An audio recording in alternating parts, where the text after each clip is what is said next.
السلام علیکم ورحمۃ اللہ وبرکاتہ۔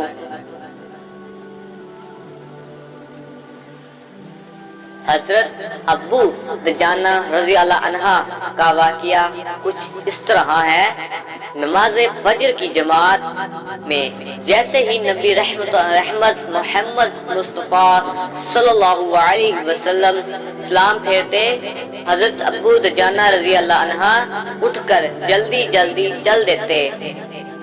باقی صحابہ کرام رضی اللہ محفل نبوی میں کچھ دیر بیٹھے رہتے۔ جب تواتر سے یہ ہوا تو نبی رحمت صلی اللہ علیہ وسلم کی توجہ کچھ صحابہ کرام رضی اللہ نے ابو دجانہ رضی اللہ کی طرف کرائی۔ اگلے دن سلام پھیرنے کے بعد محمد عربی رضی اللہ تعالی عنہ نے ابو دجانہ رضی اللہ عنہ کو آواز دی۔ ابو دجانہ رضی اللہ عنہ نے کہا، لبیک یا رسول اللہ۔ نبی رحمت صلی اللہ علیہ وسلم نے دریافت کیا، کیا بات ہے؟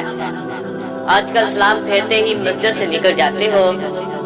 ابو دجانہ رضی اللہ عنہ نے کہا، اے اللہ کے نبی، کھجور کی فصل پک رہی ہے۔ میرے پڑوسی گھر میں لگے کھجور کے درخت کی کچھ شاخیں میرے گھر کے اوپر ہیں۔ رات میں پرندوں کی وجہ سے کچھ پکی کھجوریں میرے گھر کے صحن میں گر جاتی ہیں۔ میں اس لیے نماز کے بعد جلدی کرتا ہوں کہ بچوں کے جاگنے سے پہلے وہ کھجوریں سمیٹ کر پڑوسی کے صحن میں رکھ دوں کہ کہیں میرے بچے بچپن کی لاعلمی میں وہ مال نہ کھا لیں جو ان کے لیے جائز نہیں۔